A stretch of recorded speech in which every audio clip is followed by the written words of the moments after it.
All right. Hey, good evening, ladies and gentlemen. Once again, we are back taking a look at the tropics. Tonight is Sunday, September 26, 2021. This is your evening tropical update. Well, across the Atlantic Basin, we still continue to track Major Hurricane Sam in the central Atlantic Basin, still a couple days away from passing north of the Lesser Antilles system, drilling on this more northwest track, and will begin to recurve in the coming days. Sam remains a powerful Category 4 hurricane on the Saffir-Simpson scale. Could have briefly been Category 5 today. We'll talk about that. And then we'll come back and also talk about the rest of your tropics. We have a couple of areas of interest, including two more waves in the MDR to talk about in the coming days. So, Sam's 5 p.m. forecast from the National Hurricane Center. Maximum stay winds up to 150 miles an hour today, the top end of Category 4. Movement to the northwest at just 7 miles an hour, definitely taking its time moving around out there. It's much slower than we typically see storms in this part of the world move, but that's what Sam's doing. He's taking his time and moving along, having himself a good old time. Satellite presentation of the storm this evening does show us a pretty cool thing. An eye wall replacement cycle has gone underway in Sam. It's pretty evident here if you watch the eye of the storm through this loop. You'll see a very stable, powerful hurricane. And then, whoop, that eye just contracts right away. It's very impressive. So earlier today, the storm had a nearly perfect concentric ring of uh, deep cold cloud tops in excess of negative 70, negative 80 degrees Celsius. Really 70 to 79, on the scale here. But very impressive central dense overcast and core of the storm. If you looked at visible imagery, you would see gravity waves, lightning in the eye wall, etc. It had a lot of calling cards in addition to having this sort of buzzsaw look to it of a very powerful hurricane. And the thought was maybe Sam had peaked at Category 5 at some point today, 155, 160 probably. It was very visually impressive earlier today for a storm that was only in the middle of Category 4. So the post analysis will be interesting, but this is more just science nerd stuff since Sam is in the middle of nowhere. It's really not affecting any land, so it'll be interesting to see in the post analysis. But as we go through the satellite loop, you can begin to see the storm lose some of that inner convection, and that eye wall begins to contract. And what you actually eventually see as the eye wall replacement underway, the eye in this frame here from earlier has completely shrunk almost to nothing. You can actually see the dual eye wall structure. It's something you don't see a lot in infrared. Typically, you need like a microwave imagery pass, like an X-ray of the storm to kind of see this. But you can see the inner eye wall, kind of curving inward and collapsing as this larger eye feature begins to take over. So this is kind of what this looks like. The inner eye contracts, and it collapses, and then a larger outer eye takes over, and that becomes the dominant eye of the storm. And this will typically cause the storm to spread out. It'll cause the storm to become bigger, but it will lower maximum intensity. I think, again, we always think about a figure skater. They pull their arms in really tight when they spin. They spin fast, fast, fast, and then they let their arms out and they slow down. It's the same principle, but it does cause the storm to strengthen overall because it gets bigger and the maximum winds expand. Like right now, Sam's maximum winds the tropical storm force winds only extend out about 90 to 100 miles in the eye. That's not very long for a major hurricane that's been around as long as Sam has. So we'll probably see those winds expand, and the eye will become a little bit bigger when this clears out later tonight or early tomorrow. But again, pretty impressive to catch this in such a perfect look here on the infrared imagery. It's definitely something you don't always catch this clear with a storm like Sam, but it is definitely doing so tonight. Hurricane hunters were flying this earlier today. I think they got there just a little bit late. Definitely not in time to observe Sam at its peak intensity. There's some argument that this could still be a Category 5, or could have been at some point.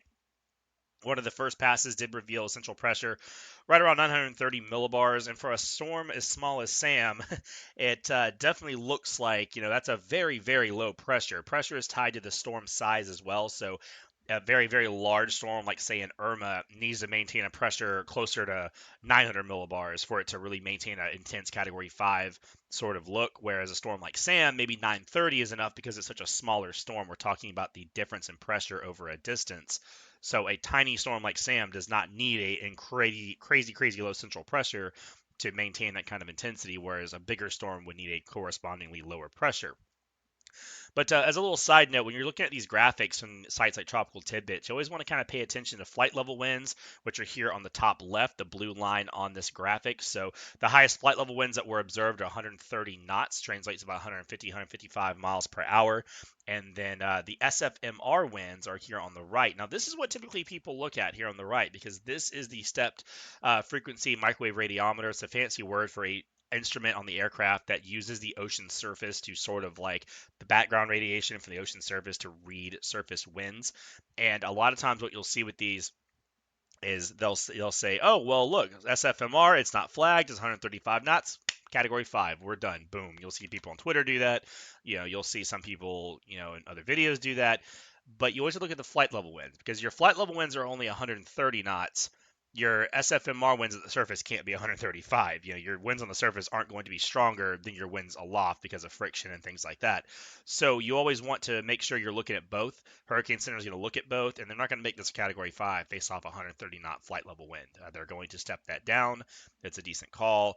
It's always been thought that SFMR winds are typically unreliable and very, very intense hurricanes, and Sam may be a good example of that. Now, research is ongoing on that, but it is just worth noting. I mean, if you're listening to this, you probably have some advanced interest in this to begin with, so always be looking at both these graphics when you're trying to see, what the recon data found out. It's not always cut and dry as SFMR, draw a line, boom, there's your wins, and you're done. There's a little bit more to it. So just as a sidebar. So back to things that matter. The future track of Sam. Well, no major changes. Hurricane Center's forecast has not changed. It is still pulling the system well north of the Caribbean islands. Looks like they are most certainly in the clear tonight. Now, it's going to take 3 or 4 more days to pass. It could still come close enough for some effects, but definitely not a direct hit. And Sam should be pulling up near Bermuda by Friday. Now, the Hurricane Center does anticipate Sam will remain a major hurricane, Category 3, Category 4. So folks in Bermuda need to really start watching these forecasts, because this is generally expected to pass somewhere close to you, maybe just to the east, but it could be close enough for some direct impacts. GFS and European show this pull north of the Caribbean islands very clear. Some of the European ensembles are still showing some direct hits, but these ensembles are very weak, so they're not seeing the storm as strong as it is, and no doubt Sam is a strong storm and will continue to be a strong storm. And if you look at the strong ensembles, they're all on the sort of east side of the solutions, right where the GFS is as a whole, which sees the storm stronger to start with. So we definitely want to make sure we're looking at those correctly. And then in the long term, you can see a lot of these models do pull this up near Bermuda, and some get close enough for some sort of direct impact. Although you can see here that the vast majority of ensemble members are not bringing this anywhere near the eastern U.S., and it looks like those solutions are quickly coming off the table. The hurricane models do mostly agree, definitely showing that curve north of the Bahamas and away from the Caribbean islands, and then some turn to the north. So good news there. In the extended term, we look at the GFS and Euro evening operational runs. Again, what we're talking about when we talk about later this week is this large trough over the eastern U.S. is going to be what's deflecting Sam away. Sam moves up here on the GFS. This is Friday and this Saturday. And the solutions here are what's going to get interesting. So the passage between Bermuda and whatnot are closed. The GFS and the Euro both bring it close enough for some impacts, although they both miss the east. But there's definitely a lot of error in that, so folks in Bermuda stay very, very sharp on forecasts. The GFS actually pinwheels this around this trough that fills in, and kind of makes it an extratropical storm for Nova Scotia and Atlantic Canada in the extended term. In Newfoundland, and this is a whale of an extratropical storm. I mean, this would be a nasty, nasty storm if this was what were to happen. Would definitely be a major impact event if that was the case. But that's just one run of the GFS. The European model shows the same thing for the first couple of days. Again, you can see the pass very, very close to Bermuda, almost a direct hit on the European model, which is still trending a little bit west of the GFS.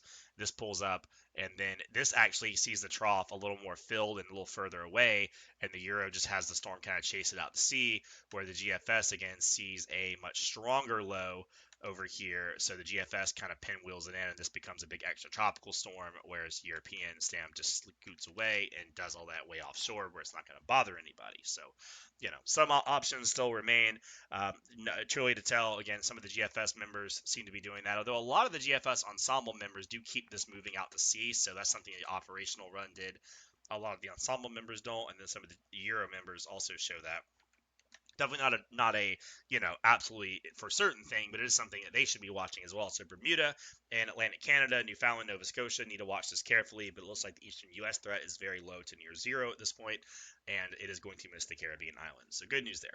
All right, rest of your tropics real quick. In the Atlantic Basin, we do have a couple of areas of interest. The remnants of Peter are trying to reform southeast of Bermuda. could become tropical depression Peter again for a couple days. This is the satellite. Just we'll use the big one, and Peter's remnants out here, but this big front's coming along to get it, so it's going to get whisked away. Could redevelop for a couple days. Who cares? The bigger threat is these two waves down here in the central Atlantic basin. We have a trough of low pressure developing here behind Sam. This is showing some more signs of organization, and the evening Hurricane Center update has this up to a 70% chance to develop throughout the week this week. Now, what's going to happen with this wave? We can see here on the GFS, I backed this up a couple days.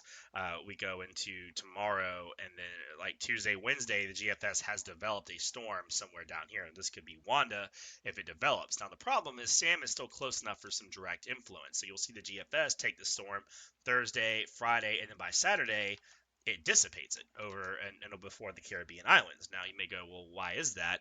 And that's because the outflow from Sam looks like it's going to kill this thing off. So Sam, the upper levels of the atmosphere is here. This is set for Wednesday of next week. Has this large anticyclonic flow aloft. This is the outflow from the storm, and this outflow produces very strong north to kind of northeast winds.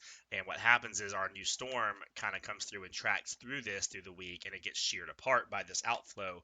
Which again, you can see, even though Sam is now a good ways away, it is creating this northerly wind, and that's going to help disrupt this next storm. Now, whether it survives it or not, we're not sure. But the more important thing is you're going to have this wave. Even if it dissipates, you're going to have this wave ride into the Caribbean. So you can see October 2nd, which is next Saturday, Sunday, Monday, Tuesday. You still have this wave somewhere here in the Caribbean. Now, it doesn't appear that winds in the Eastern Caribbean are going to be terribly um, favorable for development. Again, off October 1st, 2nd, there's this upper trough kind of in here. So our wave, Sam destroyed it, and our wave is like here right now on this model on next Sunday, so a week from tonight. And it doesn't look favorable. But as you go, 4th, 5th, 6th, if that wave is still down here, maybe in the Western Caribbean, you've got some more favorable winds. The GFS model also shows it shows a lot of dry air in the Caribbean right now. But again, our storm here, it dissipates for a couple days. But then you can see there's a lot more moisture in the Caribbean as we go into next week. So we could have a threat in the Caribbean in that like 10-day window. It's not really set in stone, but something to start watching. And this is where we do watch this time of year for development. So we may have Wanda, then Wanda may dissipate, and then it may reform. Who knows? But we are going to have something to track in the coming days. And then finally, our other, I want to show you the GFS pressure ensembles we go into next week are showing a good chance of some kind of lowering pressure in the central or western Caribbean as we go into next week. So something to keep an eye on as well, but definitely nothing set in stone. And then our other wave off Africa, which is this little guy here, 70% as well this week. And it looks like that wave, by the early guidance, does just kind of recurve up and out to sea. It is getting very late in the year for a African wave to come off the coast and make it all the way across. Even Sam did that, and Sam is going to turn away. This wave, probably the same sort of thing. So Sam's much too big at this point to not leave a pretty big weakness in the ridge where that next storm would just follow it out. So, but anyway, guys, this is what I got for you this evening. We'll watch Sam. Folks in Bermuda, Atlantic Canada need to keep watching, and then we'll start monitoring that next wave as it comes across behind Sam, goes in the Caribbean. It'll be a little bit down the road, but we'll have to keep watching it. The season as a whole is going to stay active into October, and I tell everyone, nice fall cold fronts pass. It's nice and dry, and it's mild, and football's on. Don't forget about the tropics in October because they can be pretty rough. So we got for you guys this evening on your tropical update. As always, thanks for watching. Have a good one.